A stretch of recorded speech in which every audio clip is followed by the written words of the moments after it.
Vamos à palavra do Senhor.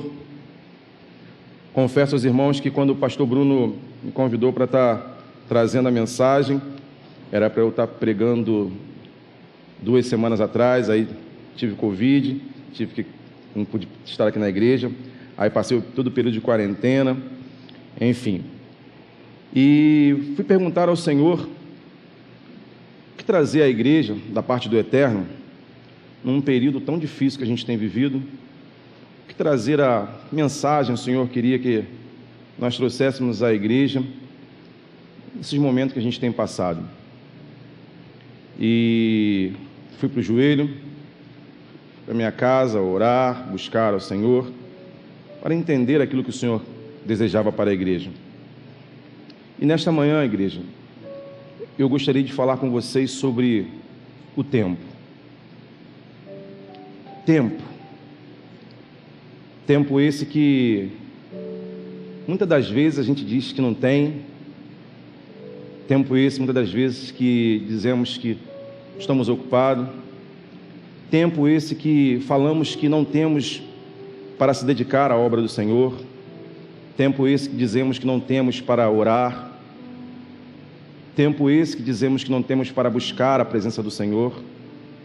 Tempo esse que dizemos que não temos para ligar para um dos nossos parentes. O mundo estava num processo tão acelerado, o mundo estava num processo de tanta agitação, tudo era muito rápido. Eu me lembro que eu conversei com algumas pessoas no ano de 2019, não estou errando, ano de 2019, no fim do ano de 2019 para o início do ano de 2020, perguntando a algumas pessoas sobre ministérios da igreja, e algumas pessoas, não somente na igreja, mas fora da igreja, me falavam o seguinte: olha, Leandro, eu não vou participar de ministérios na igreja porque eu não tenho tempo. Eu estou muito ocupado com meu trabalho, eu estou muito ocupado com os meus estudos, eu estou muito ocupado com o meu curso, eu não tenho tempo, e para fazer as coisas do Senhor de forma relaxada, isso eu não quero fazer. E eu entendi essas pessoas. E aí veio o ano de 2020, nós fizemos aqui várias coisas, dizendo que a gente queria fazer para o ano de 2020, e chegou em março, veio essa pandemia.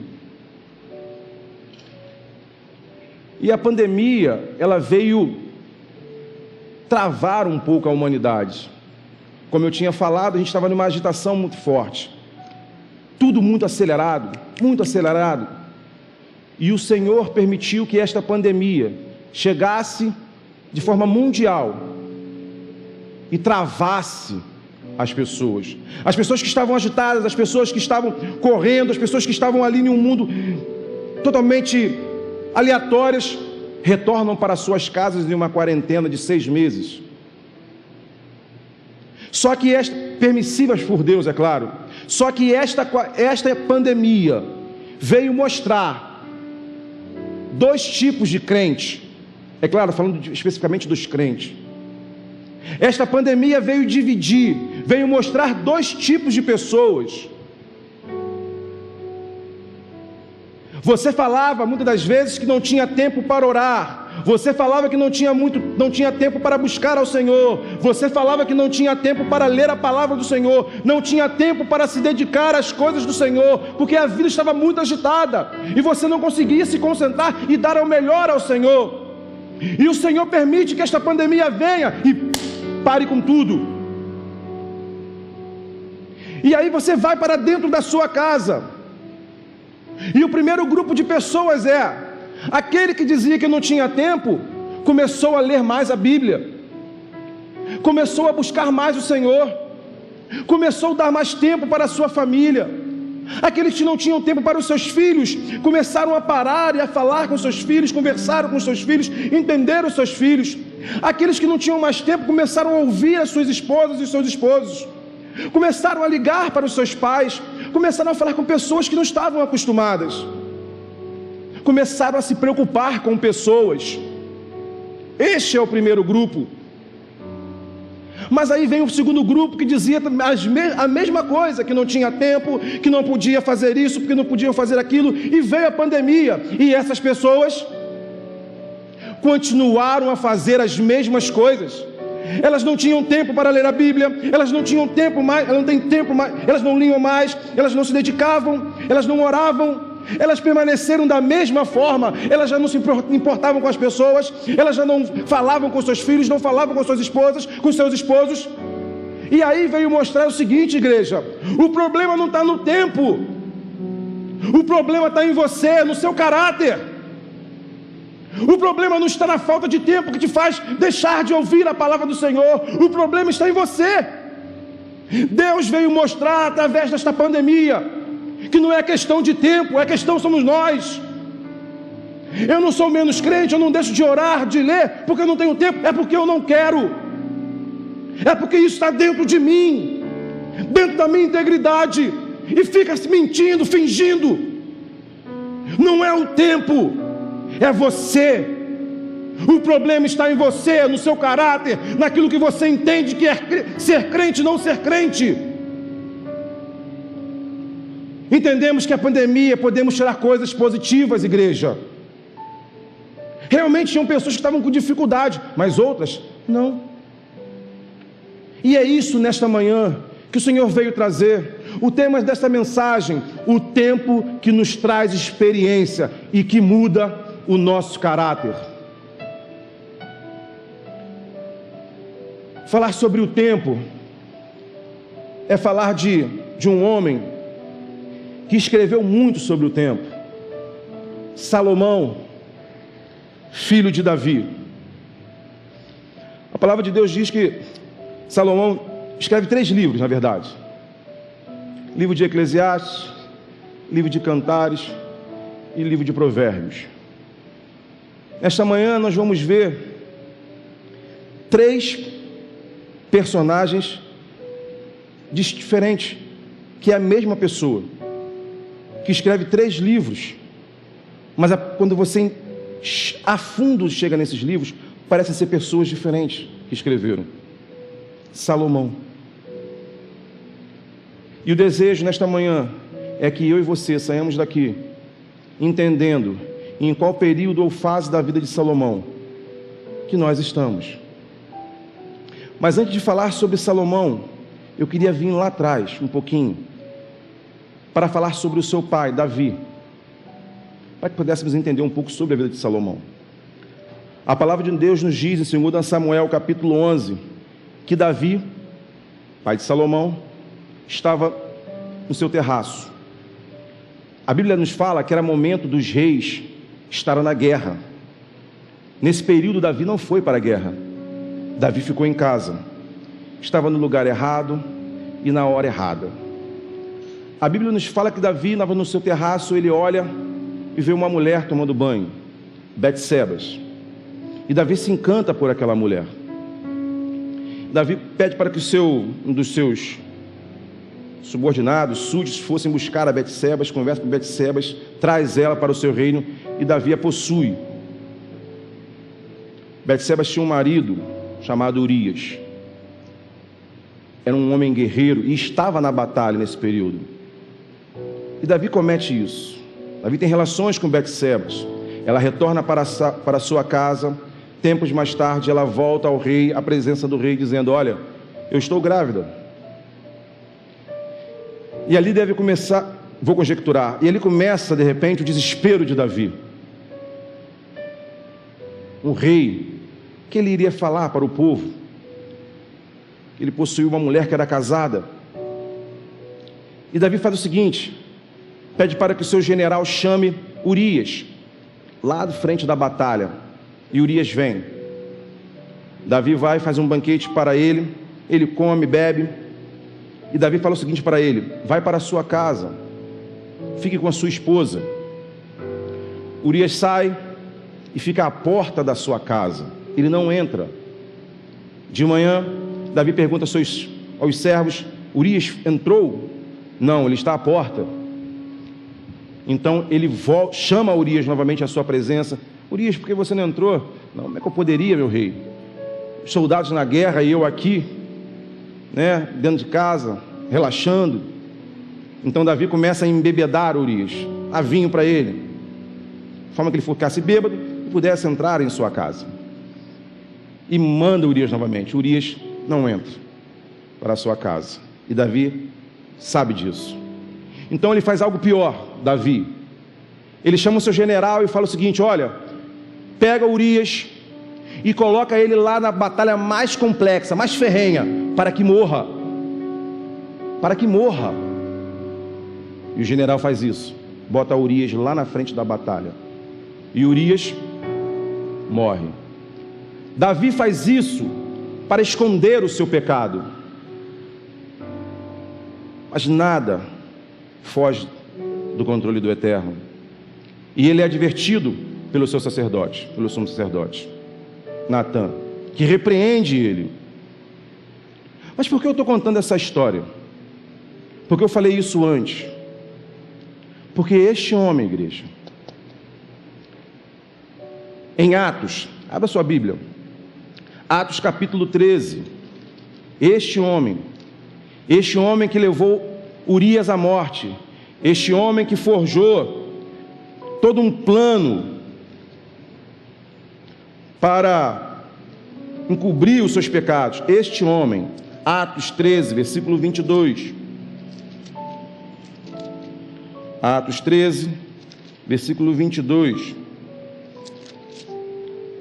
irá dizer o seguinte: e quando este foi retirado, levantou como um rei Davi, o qual também deu testemunho e diz: achei a Davi, filho de Jessé, varão conforme o meu coração, que executará toda a minha vontade. Este rei Davi é conhecido como um homem segundo o coração de Deus. Que é isso, Leandro? O homem, ele planeja, ele articula a morte de outro homem, e ele é um homem segundo o coração de Deus? Sim. O tempo, igreja, o tempo que traz experiência e que forja o seu caráter. Davi, ele erra, pecou, mas pagou por isso e reconheceu os seus erros. Davi entendeu o que ele fez foi péssimo e pagou. Se você ler a história, vai entender que o filho de Davi morre, ele se entristece, mas jamais você vai olhar na história de Davi, ele a retornar a fazer isso novamente. O que eu quero dizer para você, igreja, que muitas das vezes nós erramos, muitas das vezes pecamos, mas não paramos de errar, continuamos prosseguindo no erro. Esse tempo, essa experiência não nos traz a mudança de caráter. Mas Davi erra, não volta a cometer os seus erros, paga os seus erros, mas tem um coração puro a não fazer mais isso. Ele entende, ele tem uma essência, ele reconhece que não pode mais fazer isso, ele errou. E esse homem é considerado o segundo coração de Deus. Este homem,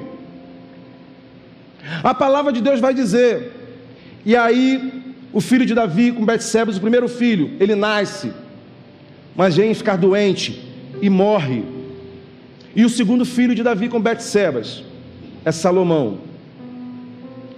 A palavra de Deus nos diz que quando Davi está para morrer, ele chama Salomão, 1 Reis capítulo 2, versículo 3 e 4 está lá. E ali ele começa a instruir a Salomão: olha, Salomão, é necessário que você esteja na presença do Senhor, é necessário que você caminhe com o Senhor, para que tudo vá bem, para que tudo prospere. Davi deixa um legado para o seu filho. Mas qual é o legado que Davi deixa para Salomão? Um material para a construção do templo? Também. Um legado de um reinado? Também. Mas na verdade Davi deixa o legado de ter uma experiência com um Deus vivo. Davi deixa um legado para o seu filho Salomão, da experiência de andar com um Deus Todo-Poderoso. E Salomão entra no seu reinado, começa o seu reinado com isso, com essas instruções do seu pai. E a Bíblia vai dizer que Salomão, em seu tempo, foi o mais sábio dos reis. Não houve homem como Salomão. tão sábio como Salomão. Não passou pela palavra homem igual a este, detentor de vários conhecimentos, de tantas interpretações. Era Salomão. E como já falei, Salomão escreve 3 livros.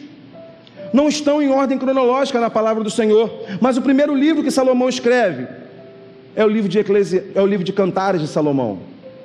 Quem já leu o livro de Cantares de Salomão sabe que é um livro poético, de um homem para uma mulher e de uma mulher para um homem.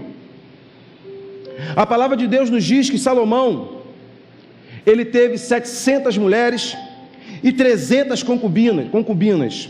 1 Reis capítulo 11, versículo 3. 700 mulheres e 300 concubinas. Mas por uma dessas mulheres, Salomão se apaixonou, igreja. Essa mulher, Sulamita, uma mulher linda, que chamava a atenção de todos. Abra sua Bíblia em Cantares capítulo 6, versículo 3. Livro de Cantares, Salomão, capítulo 6, versículo 13, desculpa. Cantares de Salomão, capítulo 6, versículo 13. Irá dizer assim, volta, ó Sulamita, volta para que nós te vejamos. Ele mostra que é uma mulher sulamita, e por esta mulher Salomão se apaixona. Ele teve 1000 mulheres, mas por uma o seu coração se converteu, por uma o seu coração se quebrantou. A Bíblia nos dá alguns relatos sobre esta mulher sulamita. A Bíblia fala que ela é uma morena, possivelmente uma mulher escura.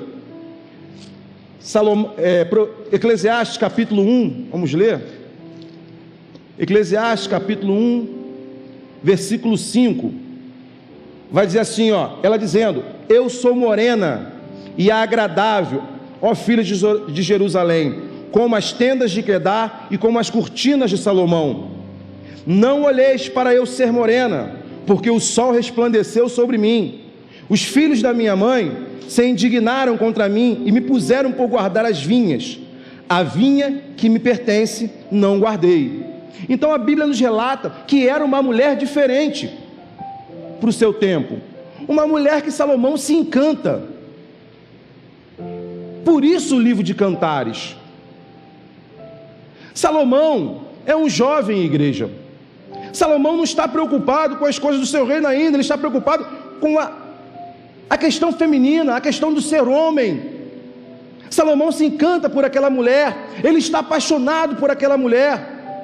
É jovem, cheio de vigor, cheio de força. Salomão não está preocupado com o seu reino, sobre o legado que ele vai deixar. Não. Ele está encantado pelas curvas femininas, em desfrutar disso tudo. A paixão dele é tanta que ele fica focado nisso e escreve um livro, Cantares, para esta mulher. A primeira fase da vida de Salomão é a fase do vigor, a fase da juventude, onde não temos tanta experiência, mas temos a força, o desejo, a vontade. E se assemelha à vida cristã. A primeira fase da vida cristã é a fase do vigor, a fase do primeiro amor, aonde eu quero tudo dentro da igreja, eu quero atacar todos os ministérios, eu quero participar de todos os ministérios, eu estou em todos os cultos, é quarta, é sexta, é domingo de manhã, é domingo à noite, eu quero visitar, eu quero fazer de tudo, eu estou apaixonado pelo eterno,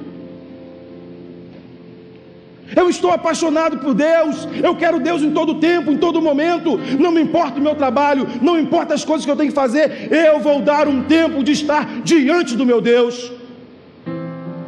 Essa é a primeira fase. Assim como Salomão, não importava o reino, importava a Sulamita. Ele queria estar diante da presença desta mulher. Era ali que ele queria estar. Assim como eu e você, quando nos convertemos, e esta mensagem é para crente. Quando você se converteu, a fase do primeiro amor, não importava o seu trabalho, não se importava o estudo, você dava um jeitinho, mas estava aqui. você lia, você meditava, poderia chegar cansado do trabalho, poderia chegar cansado da faculdade, mas você tinha tempo para ler a Bíblia, você tinha um cronograma para orar, para ajoelhar. Estávamos apaixonados por Deus, assim como Salomão estava apaixonado por a Sulamita. Mas o tempo não para, igreja. O relógio do tempo não para. E Salomão escreve o livro de Provérbios. E quando você vai ler o livro de Provérbios, parece que é outra pessoa que está escrevendo o livro. Não parece aquele homem que estava amando. Não parece aquele homem que estava encantado com as curvas femininas. Não é mais um jovem, já é um homem de meia idade. A segunda fase da vida de Salomão é a fase da maturidade. Mas entenda, a fase da maturidade que muitas das vezes pode nos trazer a ruína. Por que isso, Leandro? Salomão, o mesmo homem que escreveu sobre a Sulamita, o mesmo homem que teve 700 mulheres e 300 concubinas, olha o que ele vai dizer. Abra sua Bíblia, Provérbios capítulo 31. Provérbios capítulo 31, versículo 3. Deixa aberto nessa página. Provérbios capítulo 31, versículo 3. O mesmo homem que teve 700 mulheres e 300 concubinas, ele vai dizer o seguinte: olha, não dê às mulheres a tua força, nem os teus caminhos ao que destrói os reis. É o mesmo homem, é o mesmo Salomão que falava sobre as curvas da Sulamita. Vai dizer: olha, não dê às mulheres a tua força, nem os teus caminhos aos que destroem os reis. Sabe por que Salomão fala isso? Porque quando ele teve 700 mulheres e 300 concubinas, 1000 mulheres, ele teve que fazer aliança com reis. Ele fez aliança com os pais dessas mulheres. E essas mulheres, quando vinham para o seu reino, traziam todas as suas culturas, todos os seus reis, para dentro do templo, para dentro da casa de Salomão, para dentro do reinado. Para cada mulher dessa, era uma cultura diferente, um poste ídolo diferente dentro de Israel. E a palavra de Deus nos diz, lá em 1 Reis, capítulo 3 em diante, que por conta disso, o reinado de Salomão foi dividido em 2.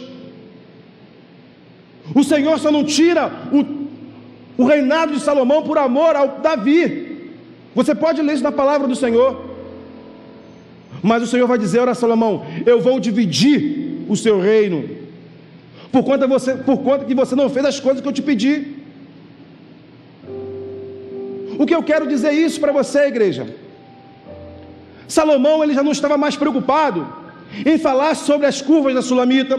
Salomão já não era aquele jovem cheio de vigor. Salomão já não estava tão apaixonado mais pela Sulamita. Salomão agora estava resolvendo problemas do seu reino. Salomão agora estava resolvendo problemas de coisas que ele fez lá atrás. Já não importava mais a paixão, e sim resolver problemas. De estar diante da Sulamita já não importava mais. A segunda fase, a maturidade que nos traz a ruína, mostra para nós que muitas das vezes achamos que já estamos na igreja há tanto tempo, já somos homens entendidos da palavra do Senhor, já participamos de tantas coisas, que não necessitamos mais de ler a Bíblia, não necessitamos mais de ter uma comunhão com Deus, não necessitamos mais de acordar para orar. Achamos que estamos maduros espirituais, não precisamos mais de nada disso. E aí é a ruína. É que é nesse período que muitas das vezes eles saem, é nesse período que muitos se desviam. Este é o período por achar que sabe de todas as coisas, por achar que sabe de tudo, que já tem uma vida de intimidade com Deus, achando que está de pé, é onde cai. Assim aconteceu com Salomão. E aquele jovem que chegava na igreja todos os dias, cedo, em todos os cultos, já não está mais assim. No quarta-feira já não dá mais para eu ir. Domingo, se eu puder, eu vou. Senão, eu fico em casa. Ele já não tem mais aquela afinidade de estar dentro da igreja, de ter a comunhão, de sentir a presença do Eterno. Essa maturidade perde um pouco da essência da vida, igreja, por achar que já passou por tudo, por achar que já leu a Bíblia 2 vezes, 3 vezes. Não precisa mais. Se acomoda, e quando vai ver, quando vai perceber, está lá fora. Está lá fora. O culto já não traz mais alegria, estar na comunhão dos irmãos já não tem mais importância. Já passei por isso, estou bem. E aí começa a pensar coisas do mundo, começa a fazer alianças erradas. Salomão fez alianças erradas com esses pais, essas mulheres, e por isso seu reino foi rasgado. E muitas das vezes, por muitas vezes, eu e você fazemos alianças erradas, estamos lá fora. O Senhor rasga aquilo que tem conosco, por fazer alianças erradas, igreja. Vigia, vigie, não faça alianças erradas. Entenda que você foi separado para estar diante da presença do Todo-Poderoso, e Ele não consegue dividir a glória dEle com ninguém. Não se engane pelo fato de estar aqui dentro, ser mais crente do que qualquer outro. Não se engane pelo fato de estar em casa assistindo o culto, que você é mais crente do que os outros. O que importa é o seu coração e a sua vida com o Eterno. De nada irá adiantar estar sentado nesses bancos ou em casa, se sua vida é totalmente torta. De nada, está se enganando, igreja. Alianças erradas que nos desviam da presença do Eterno. Alianças erradas que desviam da presença do Todo-Poderoso. Aconteceu com Salomão. Tanto que seu pai instruiu, tanto que seu pai conversou, mas achou que já sabia de tudo, achou que estava tudo dominado, e o Senhor rasga o seu reino. Mas o relógio do tempo não para mesmo.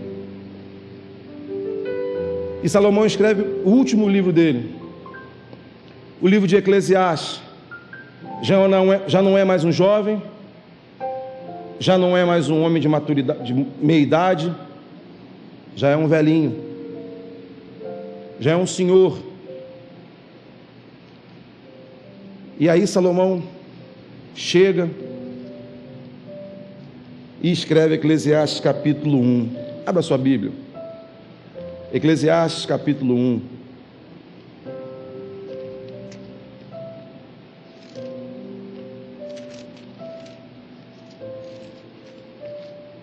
Deixa eu pegar aqui para mim.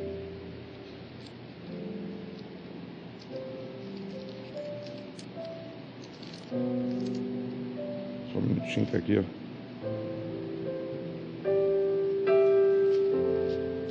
Eclesiastes capítulo 1, no versículo 2 em diante, vai dizer assim: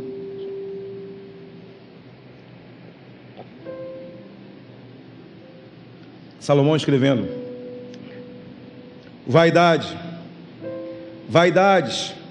diz o pregador, vaidade de vaidade, é tudo vaidade. Que vantagem tem um homem de todo o seu trabalho que ele fez debaixo do sol?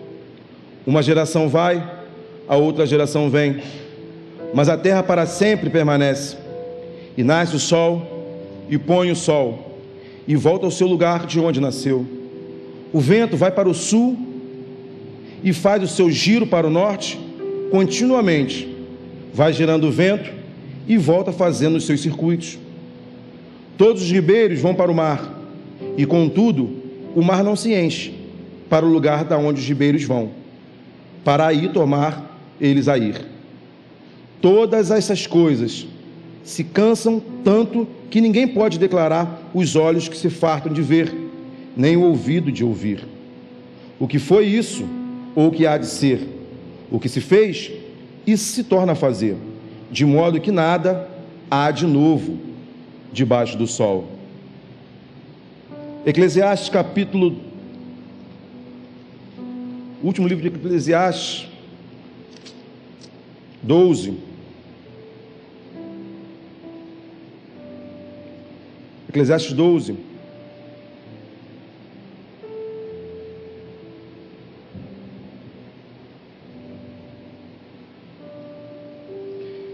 Versículo 13, Salomão vai dizer: de tudo que se tem ouvido, o fim é: teme a Deus, guarde os seus mandamentos, porque este é o dever de todo homem. Salomão já não é mais um menino, Salomão não é mais um jovem, Salomão já é um senhor de idade. E a vida mostra para o Salomão o seguinte: olha, Salomão, tantas coisas que você construiu, tantas coisas que você alcançou, tantas mulheres que você teve, o que adiantou? O que adiantou, Salomão? Tanto conhecimento, tanta sabedoria, tanto luxo, tanta riqueza, o que adiantou, Salomão? E Salomão pôde aprender vindo do Senhor, que vaidade, tudo é vaidade. Salomão entende que é um tempo para tudo, igreja. Salomão entende que é um tempo para tudo em nossas vidas. Não é pelo seu dinheiro, não é pela sua casa, não é pelo seu carro, não é por muito estudo e pelos seus títulos. Tudo isso vai passar. Você vai passar, na verdade, e tudo isso vai ficar. A sua casa vai ficar, o seu dinheiro vai ficar, os seus títulos vão ficar, os seus bens materiais vão ficar. Mas a única coisa que você irá levar é de ter vivido uma vida diante do Senhor e ter marcado uma vida com experiências com Deus Todo-Poderoso. Você pode ter todos os bens da terra, pode ter todas as coisas, mas no final da sua vida, o que você tem guardado, o que você tem de experiências com Deus? Nenhuma. De nada irá adiantar, tudo fica. Eu posso passar a minha vida toda querendo conquistar coisas, eu posso a minha vida toda querendo conquistar casas, carros, barcos, estudar o tempo todo. Não estou dizendo que é ruim, não estou dizendo que é errado, eu estou dizendo que quando eu abro mão de ter a presença do Senhor por conta dessas coisas, porque isso passa, isso irá passar. Precisamos alinhar. Eu preciso correr atrás, sim, preciso ter as maturidades, sim, mas eu preciso também estar diante da presença do Eterno. Riquezas, fama, poder, tudo isso vai passar, mas no final da sua vida, quando você estiver velho, o que você vai ter? Qual é o legado que você vai deixar? Já imaginou a tristeza de você viver uma vida inteira dentro da igreja e quando chegar lá velhinho dizer: eu não tive experiência nenhuma com Deus Todo-Poderoso, eu não tive experiência nenhuma com o Eterno? Você viveu a vida inteira dentro do palácio, mas não conheceu o rei. Andou por dentro do palácio, mas não teve a oportunidade de conhecer o rei, igreja. E muitas pessoas estão vivendo assim, se enganando. Estão se enganando dentro da própria igreja. Estão dentro da igreja, mas a igreja não está nela. está dentro da igreja, mas a igreja está longe dela. A palavra de Deus diz: louco, esta noite pedirão a sua alma, para quem você tem preparado. Louco, brincando de ser crente, perdendo o seu tempo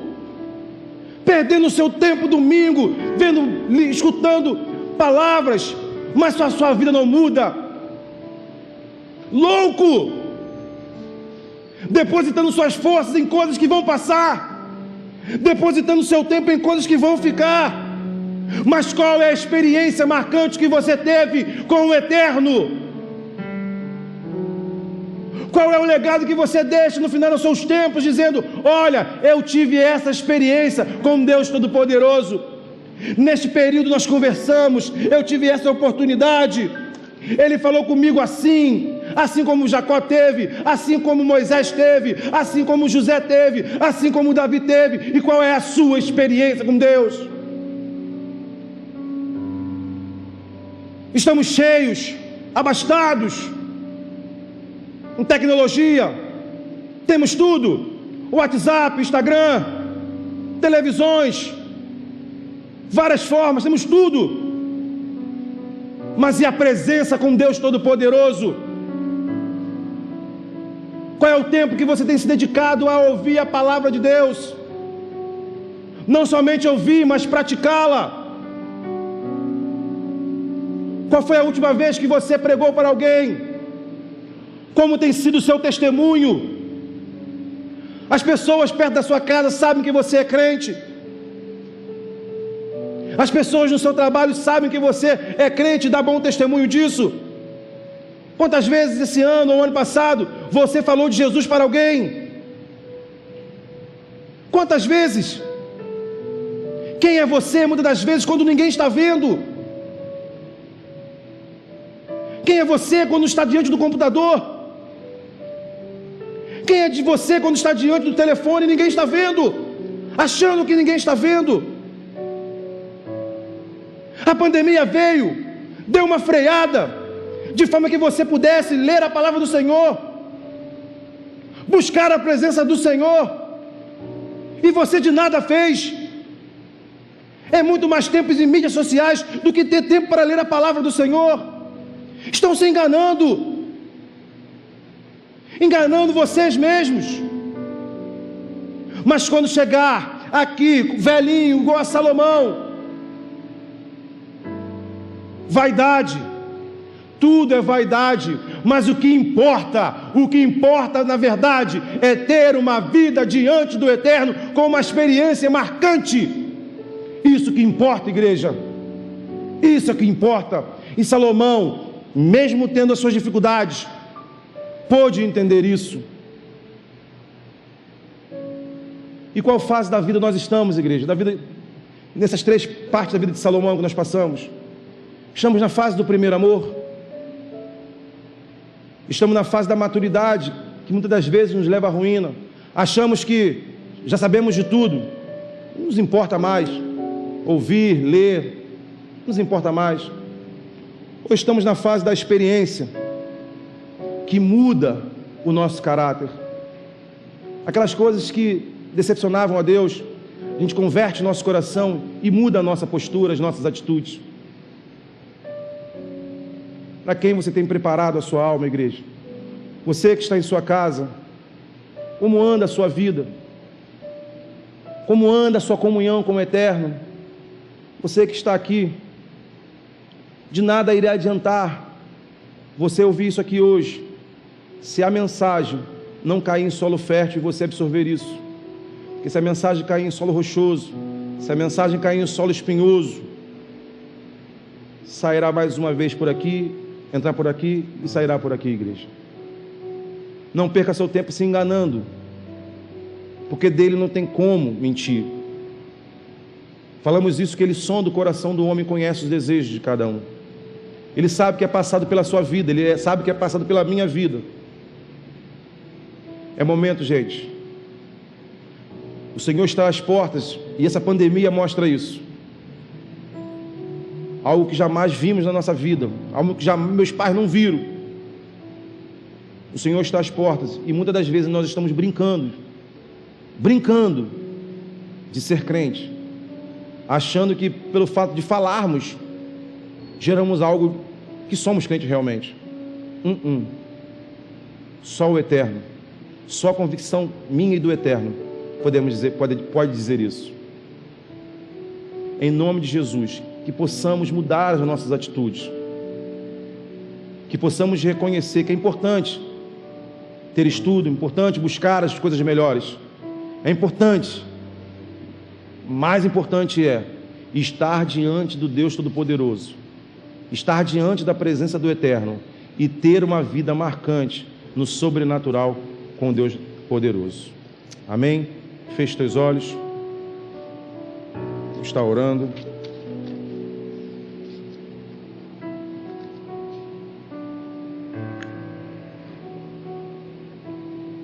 Você terá um tempo agora para orar, você e o Senhor. Coloque diante do Senhor aquilo que você acha que entristece Ele. Se derrame diante do Senhor, igreja, sem reservas. Ele já sabe o que você tem passado, Ele já sabe daquilo que você tem vivido, Ele já sabe daquilo que entristece Ele, mas você verbalize diante do Senhor, fale para Ele aquilo que você tem que mudar,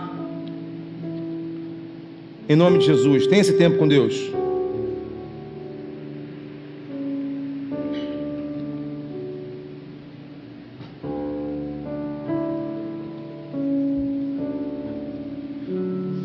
Pai querido, Deus amado, eu quero te agradecer mais uma vez por essa oportunidade de estar aqui, trazendo a Tua mensagem, Senhor Deus. Mas Deus, em nome de Jesus, eu venho te pedir, meu Pai, pela Tua igreja, Pai, em específico, Pai, pela igreja de Sete Pontes, Deus. Senhor Deus Todo-Poderoso, traz à memória aquilo que nos dá esperança, meu Pai. Deus Todo-Poderoso, aqueles que estão cansados e sobrecarregados, Pai, aqueles que estão distantes do Senhor e desanimados, meu Pai. Deus Todo-Poderoso, que o Seu Espírito Santo venha inflamar esses corações, meu Pai. Aqueles que têm se enganado, meu Deus. Deus Todo-Poderoso, que as escamas dos olhos, Pai, possam cair, meu Pai, e achar graça e misericórdia do Senhor, Deus. Deus Todo-Poderoso, aqueles que, Deus, não tem tido tempo, Pai, ou não consegue, por tantas outras coisas, meu Pai, mostra que melhor é estar diante da Tua presença do que de qualquer outra coisa, meu Deus Todo-Poderoso. Deus amado, traz à Sua igreja uma vida de experiências marcantes no sobrenatural com o Senhor, uma vida abundante, Pai, uma vida de leitura da Tua palavra, uma vida de experiência, Pai, pautadas na Tua palavra, com oração, Pai. Pai, que possamos voltar ao primeiro amor, que possamos ter desejo de buscar a Tua face, que possamos ter o desejo de ter a comunhão com o Senhor. Sabemos que os dias são difíceis, meu Pai.